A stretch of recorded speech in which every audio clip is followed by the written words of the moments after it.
Rajunis. This is my second presentation for mythology this spring semester, and today I'll be doing a presentation on Luke Skywalker in The Return of the Jedi. Luke Skywalker's hero journey in The Return of the Jedi somewhat fits Joseph Campbell's theory and model. Not all of the aspects are in The Return of the Jedi, but I believe that most of Joseph Campbell's model would fit within the entire original trilogy. It's just we're focusing on the singular film. So a few of the parts of the journey that are within The Return of the Jedi for Luke is primarily the Road of Trials, the Return, supernatural aid, and then somewhat Woman as a Temptress, but I'll get into that. The first is Road of Trials.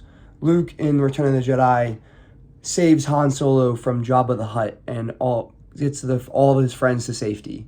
He is in the Battle of Endor and fighting off the Empire. He is captured and then is fighting Darth Vader and Emperor Palpatine. And through all of those, Luke is faced with death and is fighting for victory. Next is the Return. Luke, at the end of the movie, returns from the Death Star victorious down to Endor, where he celebrates with all of his friends and runs into the Force ghosts of Yoda, Qui-Gon Jinn, Anakin, and Obi-Wan. And in this situation, he returns back as a true Jedi, as a man who would lead the Republic. As well as there is supernatural aid. Luke fully embraces the Force and uses the Force to go through and fight the Empire in many different ways. And so I'd argue that this is supernatural, as the Force is kind of like a godly power. The one that doesn't exactly fit but is close is Woman as a Temptress. So to explain, Luke isn't necessarily tempted directly by a female character, but Luke is tempted by power through Emperor Palpatine. While Luke is on the Death Star as a captive, Emperor Palpatine is trying to bait Luke into taking his lightsaber and killing him and taking over the Empire, joining the dark side. He's like, take it, strike me down, and let everything be yours, is pretty much what he's saying. He's like, join the dark side of the Force, become a Sith Lord. And this is the temptation for Luke, because it's all the power he could ever dream of. Everything he could want would all be his if he joined the dark side.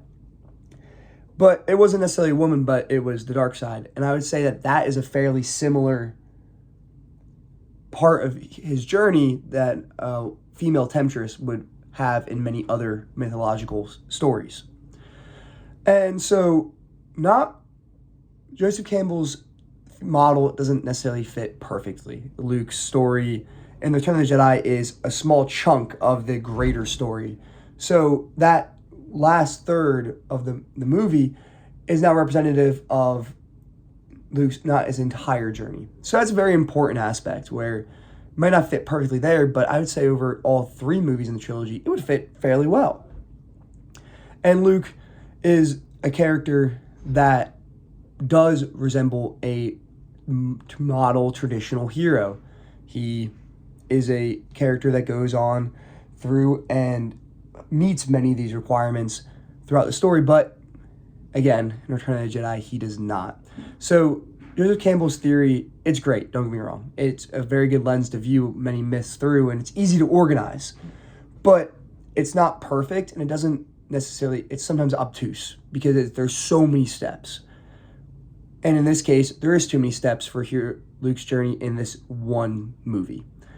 But all in all, Luke's journey has some components that meet Campbell's theoretical model, but it doesn't have all of them. And because of this, it's not necessarily the best model, I think, to view Luke's hero story through. Thank you. This was part 1, and part 2 will be a second video.